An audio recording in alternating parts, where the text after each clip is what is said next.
Hey girls, before we jump into this podcast, I wanted to tell you about Church Girl Conference coming up this May. And to honor you, our podcast listeners, we actually have a special promotion going on, Church Girl Pod, for $20 off general admission. It's happening right here in New York City, and it's going to be some powerful days in God's presence, messages. There's also going to be some breakouts that are going to equip you for living out your real life wherever you are and whatever season you might find yourself in. More importantly, I think there's going to be friends that you're going to find for the journey. It wouldn't be the same without you. May is the perfect time to be in New York City anyway. So do me a favor.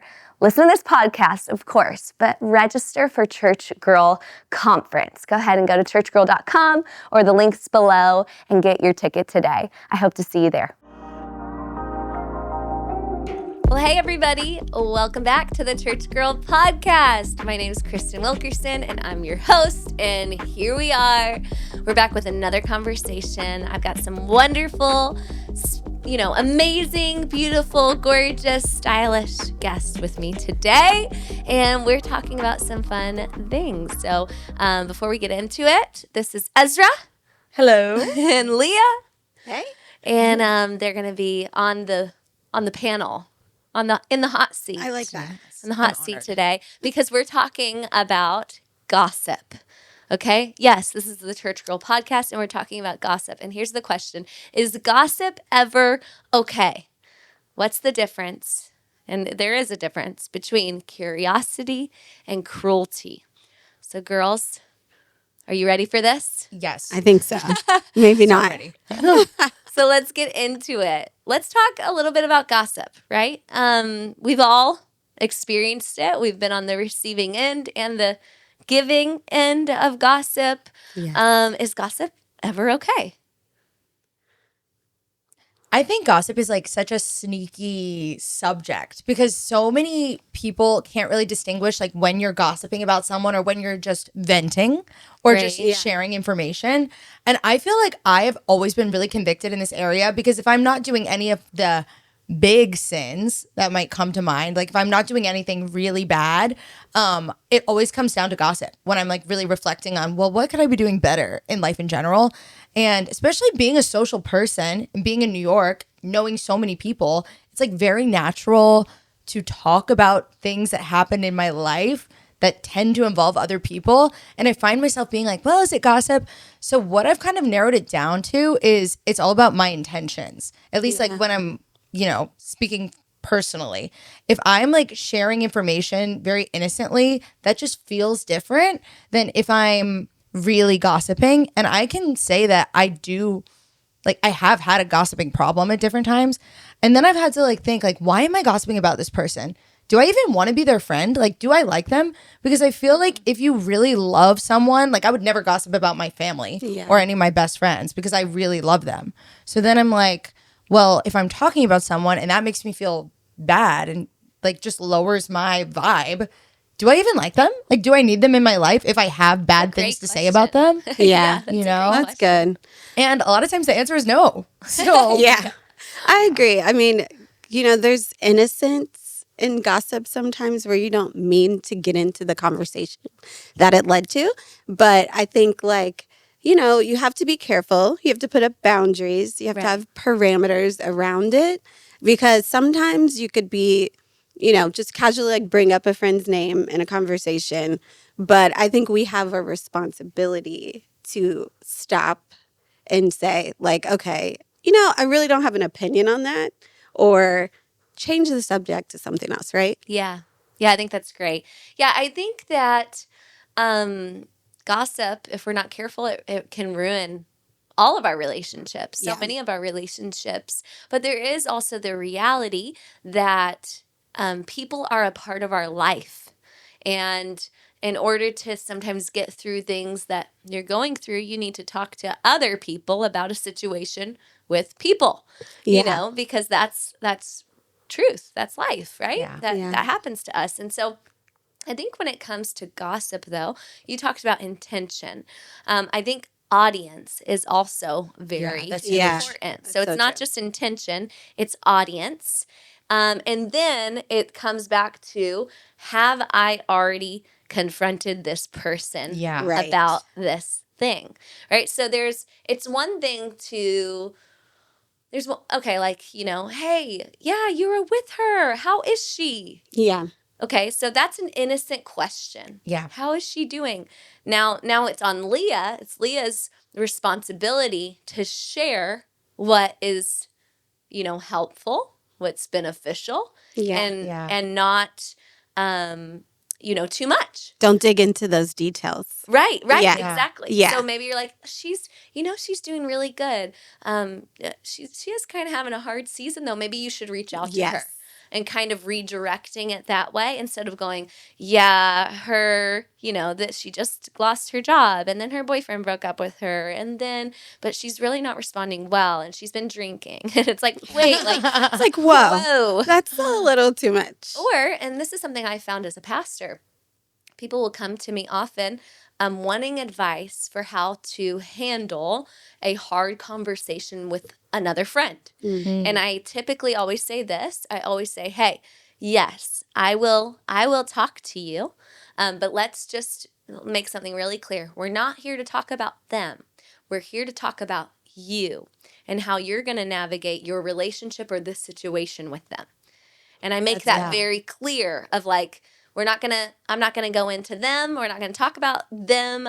You don't need to share details with me that I don't need to know. Yeah. But you can tell me that you're hurting or something happened, and I'm going to help you move forward. It's constructive. I feel like gossip, I was like thinking about this, like, why do we gossip?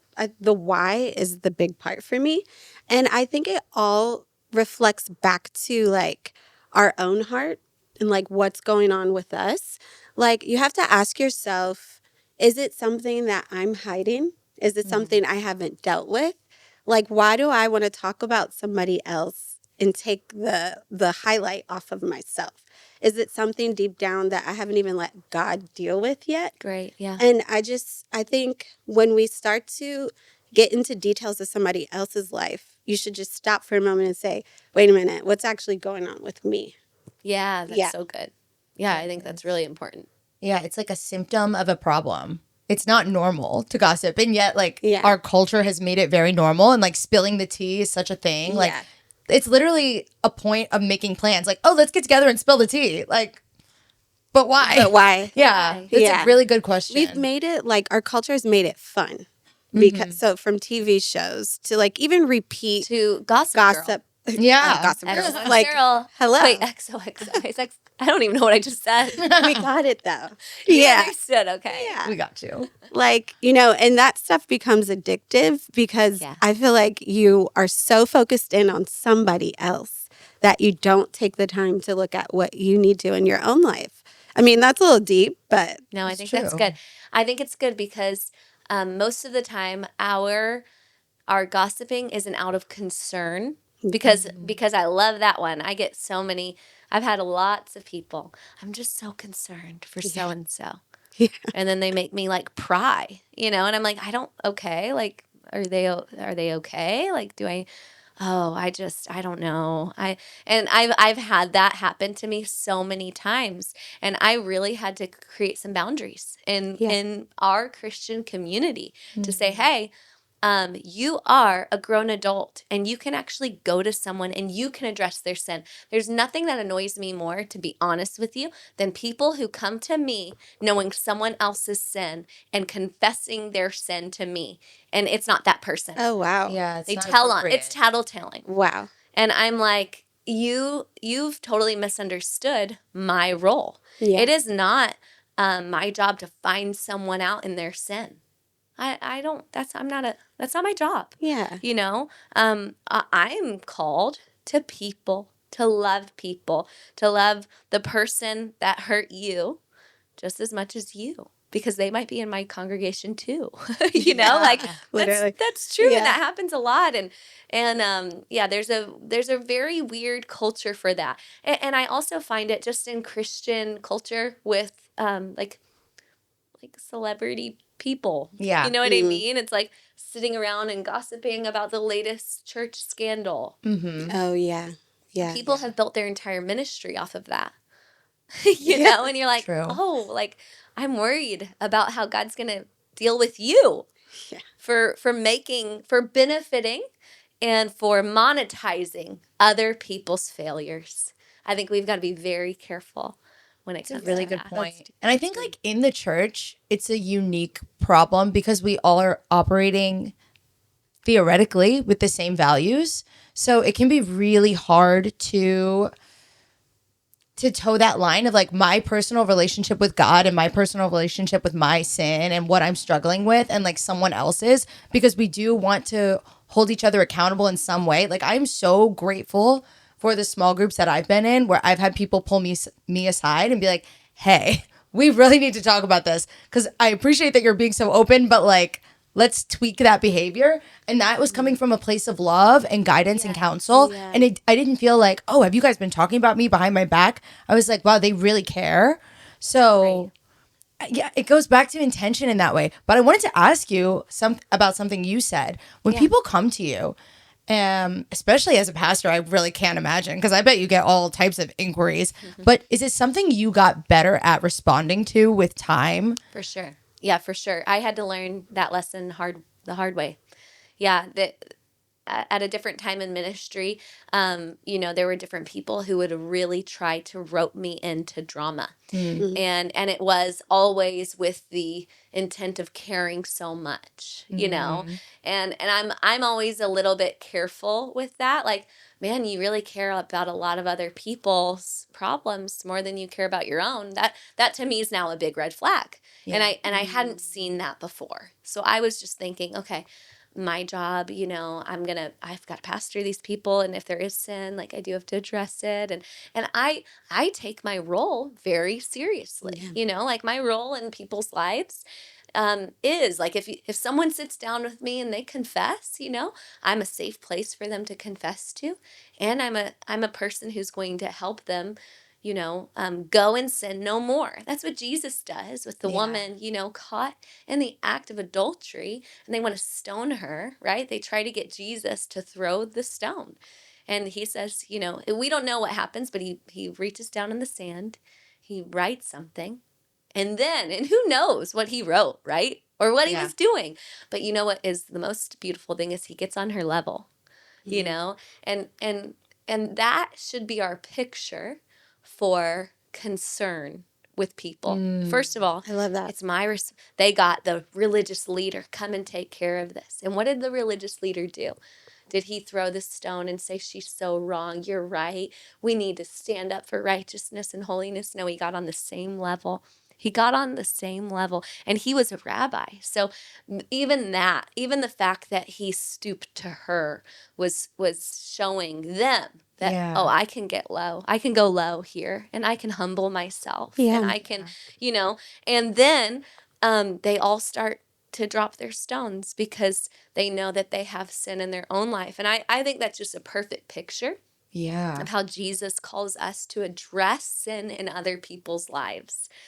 And for me, I had to decide that, yes, when something comes to my attention, there is a responsibility depending on the offense, right? Like, safety. Think of all there's tons of different scenarios where suicidal ideation, like there is some kind of a response that's, oh, this is a little more of an emergency and less gossip. Yeah. But with that other stuff, I've had to tell people, wait. Actually, you know what? I know you want to share this with me, but have you talked to them yet? No, I haven't talked to them. Okay, well, actually, what I want you to do is go talk to them first, and then if you need help, you can come back to me. And if it's, hey, I need help on how to handle this or how to say it, absolutely, let me know. I can help you on how to say it, but I am not here. I don't want to find people sin out. You know what I mean? Like that's not, no, I don't want to do that. I want to love you. I hope my love leads you to repentance, just like God's kindness leads us to repentance. Yeah. Exactly.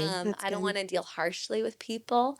So I've gotten a lot better about it. I used to say, one thing I've said before is I'm not called to pastor problems. I'm called to pastor people. That's that's And I'll pastor the one who's in front of me, not the one who's come with all of these other people's problems. Yeah. No. Like, no, what about you? That's Let's talk about right. you. Yeah. Yeah. Yeah. And even like not being a pastor, we could literally take that like with our friends. Yeah. Like if friends come, like I'm just thinking about your advice and I'm listening to you and I'm like, wow, that's a great response. I'm like putting that in my, in the back of my pocket. brain. Yeah. Because honestly, it's like it's applicable to just being a good friend and like being a good person in someone's life. Like just encouraging people to talk to each other. Because I guess Yeah. like when it comes down to it, gossip is like a miscommunication. If it's like real gossip, like you shouldn't be communicating. So it is a misstep. Yeah. But it's tough because it's also a filler. Like gossip is literally what people do to fill time sometimes. If like you really don't know what else to say, like start spilling the tea. Yeah. Well, some people, that's like what they connect over. Yeah. Yeah. It's like, oh, we don't know what to talk about. Like, oh, we both know this person. Let's make a mutual Yeah, enemy. let's- Yeah. Yeah. A bond. I think, the bonding. The trauma bond. trauma bond. Yeah. So that happens a lot at work, like in the workspace, I should Yeah. say. And, from past experiences, there's times I've kind of fell into that. Yeah. Not intentionally or maybe intentionally, but then I've had to, rectify that and then go up to the person and say, hey, you know what? I don't like the way I said that. I don't like the way that I engaged in that conversation.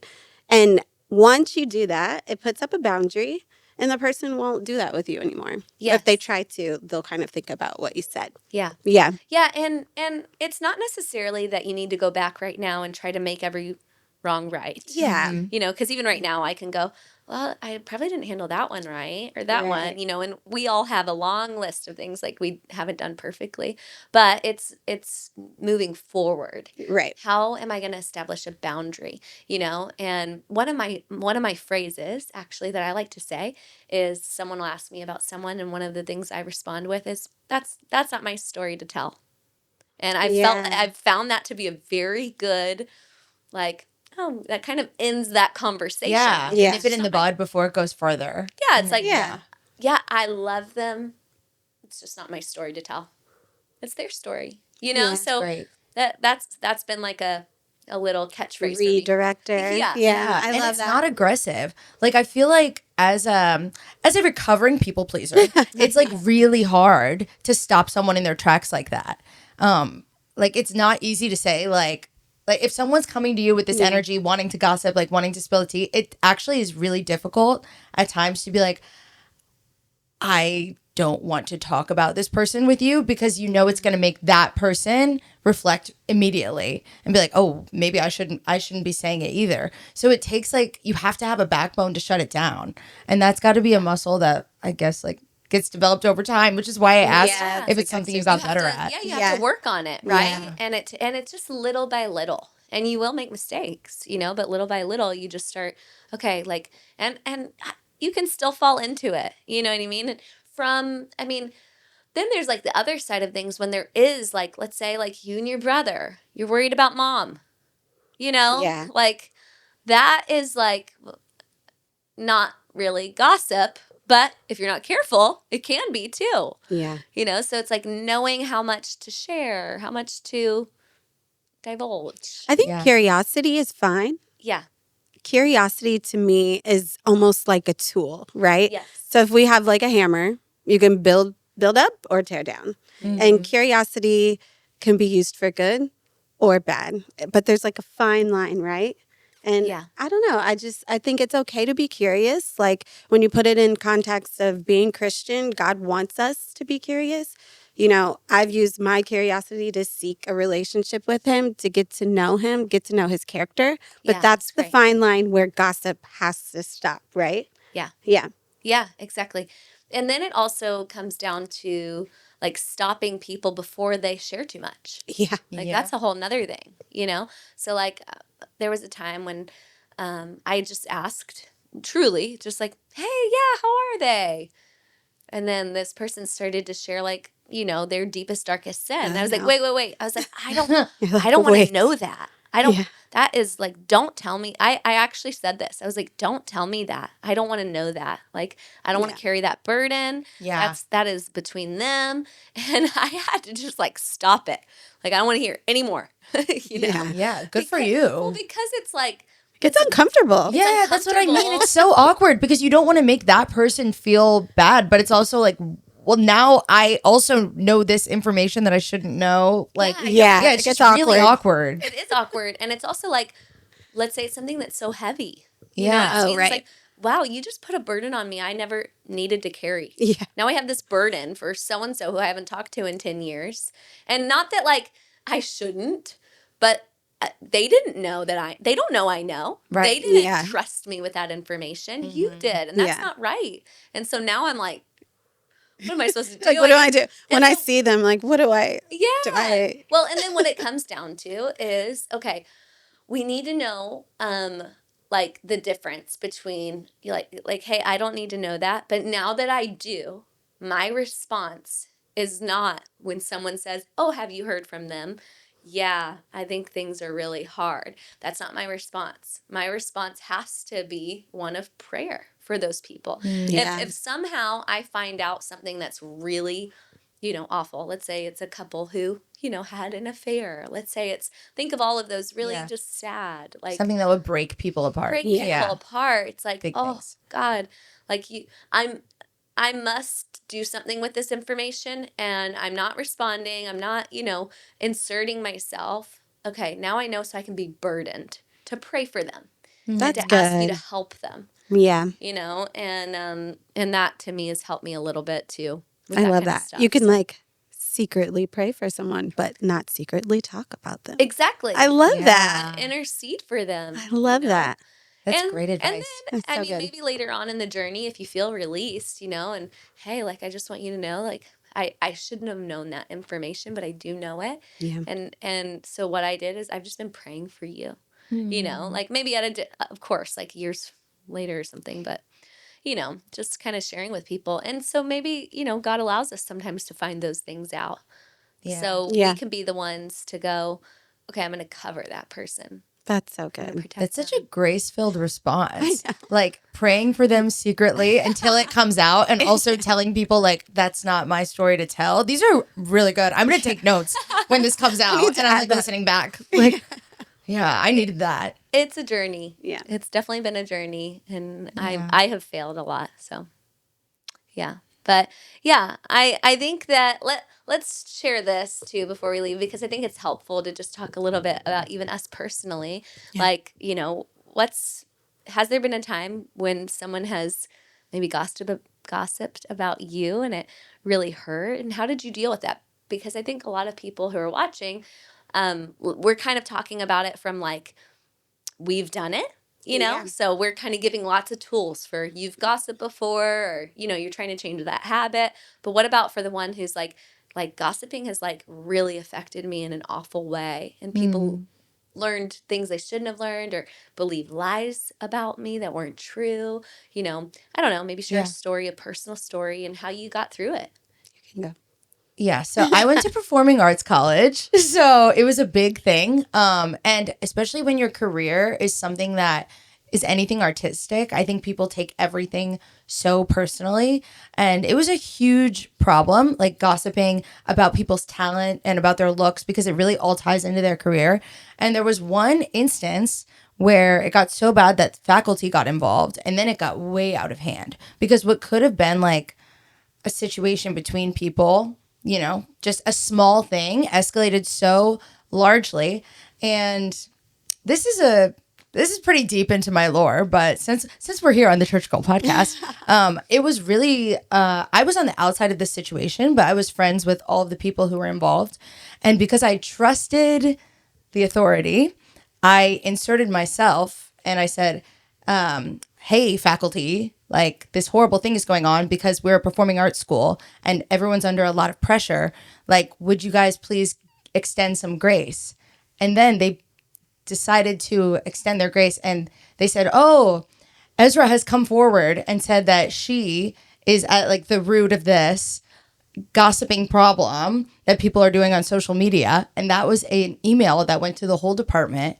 And I then spent my senior year kind of backtracking, like telling my friends what happened. Meanwhile, they're all talking about me saying, oh, I don't know, but we trust the faculty too. Like, they're older than us. They're supposed to be in charge. And it was so painful. Like, sent me into trauma therapy. Yeah. Because it can happen even when you have like the best intentions.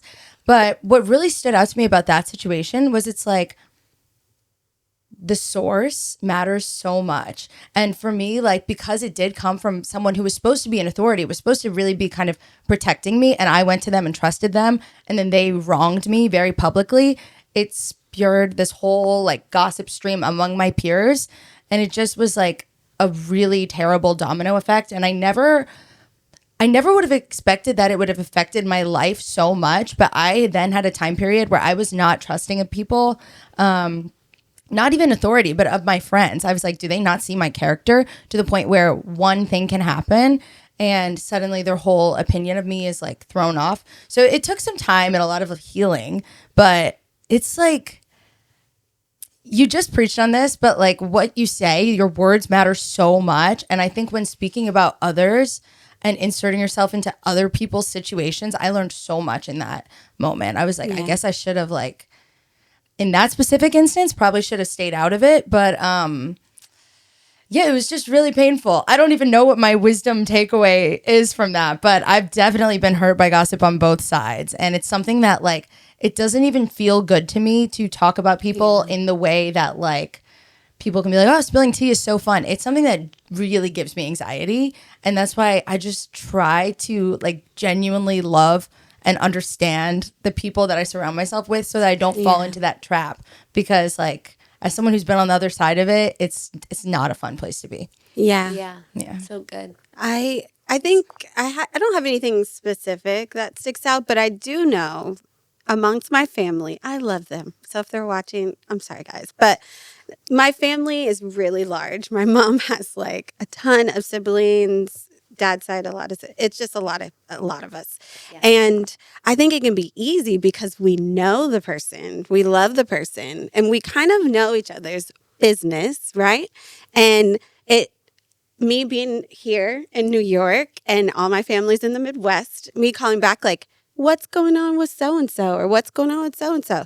And before I can even tell the family about myself, they're telling me things about me back. And I'm like, well, how did you know that? You know, I told this person, and then I start to connect the dots. And, you know, that never feels good because, you know, like you said, basically you're trying your hardest. And I'm here in New York, raising my son, trying to live a good life and, you know God behind it. And so it's just like, you know, that gets really hurtful when people have rumors that come along with the gossip. Exactly. That never feels good because then it starts to spread and things become untrue, and you have to try to fix that. And And then you feel like you're defending something like you shouldn't have even had to defend. Yeah. It can really be like a waste of time. Yeah. You know, it's like, oh man, like this is kind of exhausting. Yeah. And I didn't even create this. Yeah. Right. So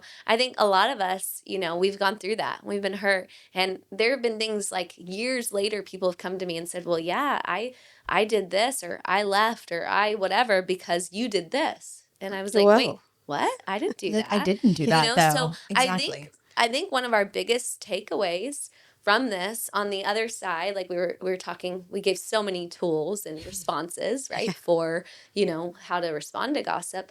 But on the other side, I think that we need to always, always, always, when someone shares something with us about someone else, if it's not coming from their mouth, that person who it's about, then we should always question if it's true. Oh, that's good. Right? Because good exactly point. what you're saying. You know, like people you trusted said this was true, so you believed it was true. Yeah. People they trusted said it was true, so they believed it was true. Gotta be true. And it's not necessarily that people were trying to hurt you. There are people who are malicious and actually spread lies, right? Right. But sometimes it's also miscommunication. It's sharing it a different way than you would have. It's using Right. different words, or they understand something differently. Yeah. You know, there's That's all true. kinds of little things that can happen in miscommunication that we have to give grace for. But we should always be cautious. Always, when someone shares something with us about someone else and they're not in the room. Yeah. We should always wonder, is that the full story? And because what can we do? We can hear it and we can get loyal to the other person. We can make sure we're Yeah. fighting for them. And it's like, wait a second, you really only know half of the story, if that, Yeah. you know? Such a good point. So it's always taking every story. And I would even say this on, you know, when it comes to popular stories, like on social media, Oh, yeah. on news channels, like, has someone investigated all of this? Or are we just going to take their word for it? I'd like a first-hand account over a second-hand account anytime. Any day. Yeah. That's so good. Right? And so I think as believers, as church girls, it's a huge topic. And it's something that we should lead the way in. Yeah. Because one of the worst things that we can do is say, well, I'm just a fly on the wall. I'll just let them talk the way they want to talk. No. We don't do that. We stand up for what's right. Yeah. You know, Yeah. like we don't let people trash someone in our presence. Yeah. Sorry, you can't do that in front of me. If you guys want to go do that, that's fine, but not in my presence. I'm either leaving or I'm correcting this. Yeah. That's You good. know? Yes. And And as that's a we great response. as we create that culture in our friendships, in our social media circles, in our families, like all of our church communities, as we create that culture, though, it starts showing other people the way. Right. And so I can't sit here and, you know, correct everyone out there. What can I do? What can Kristen do? What can Leah do? What can Ezra do? Yeah, And I how think can that's we great. make a change? So I am so grateful for this conversation. I love us because we just like dove deep real We just quick. jumped in there. Like we didn't even add like, what did you have for lunch today? Like we No. didn't I even know. like, yeah, what's your favorite coffee order? Let's just end it with like something light. Yeah, we can end it with I think with I know coffee. yours. Okay. Oh yeah, let's guess each other's. I know yours. Is that fair? Yeah. Okay. It's fair. I think Yeah, it's I don't know it.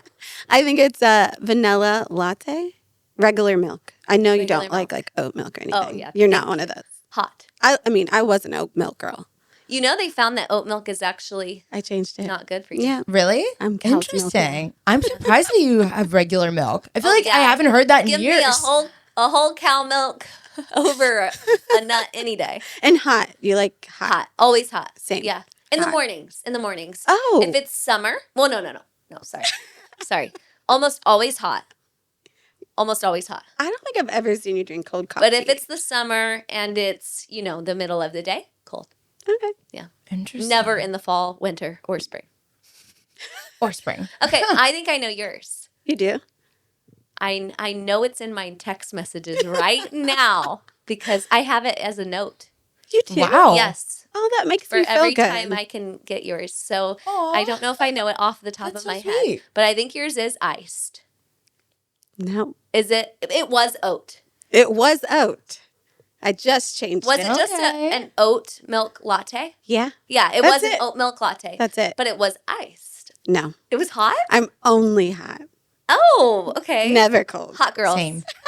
Same. Yeah. Yay. Never iced. Never. Yes. Because iced is like, it makes me so cold. So But cold. mine is not Okay, anything. are you okay? Should we guess? Yeah, let's guess yours. You're an iced coffee with 2 pumps.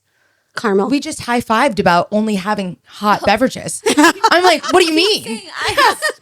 Do you want iced coffee? I think so. Yeah. Maybe I want iced. It's switching over. It's warming up. You're like, wait a second. I was like, wait, what? Okay, hot coffee. Oat milk. Yeah, Because you your face strike dropped. me. Yeah, because you were surprised about Yeah. the whole milk. Oat milk. I'm gonna Oat. say almond milk for you. Oh. Okay, slay.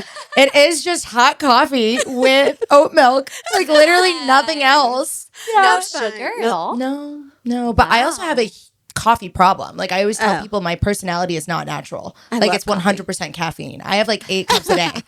Really? Really? When did you start? I guess like 8 a.m. And I drink coffee all day long until my the gosh. night. Until maybe 10 p.m. Like I Stop. could have it on my bedside table. But Like, always hot? Yeah, always hot. So you have 8 hot cups of drink a day. All day. Yes. Wait, Yes, how do you and tea. sleep? Is it decaf? Do you switch to decaf? No. I think I just have a resistance at this point. Is great. My parents will say their only regret with parenting was letting me drink coffee so young because I've been drinking it daily since I was 10. You have a Stop resistance. Since you were 10. Yep. Yeah. No judgment. I'm just listening. Yeah, I am. I love it. We listen and we don't judge. Mom and dad. great. I have loved coffee for a long time because of church. Like in the mornings, there would always be some form of little Aw. coffee bar That's and donuts at my cute. parents' church. And I would always use, they didn't have like liquid creamer. It was the powder, powdered stuff?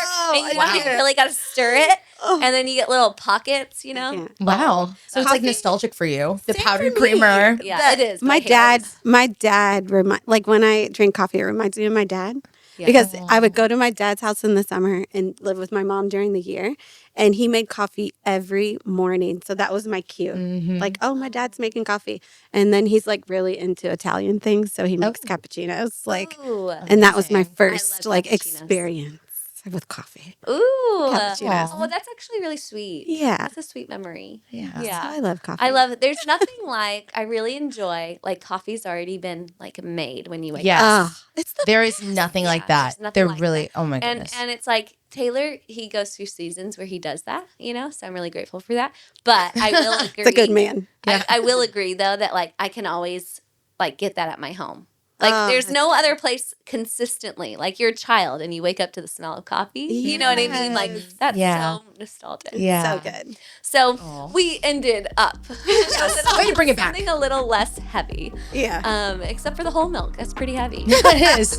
But girls, we're so glad that you tuned in with us today. I hope this helps you. I hope you like today can use this and start trying to be the one to lead the way in this in your friend groups, in your families, in your circles. I promise you, as you start to do it little by little, you'll get better.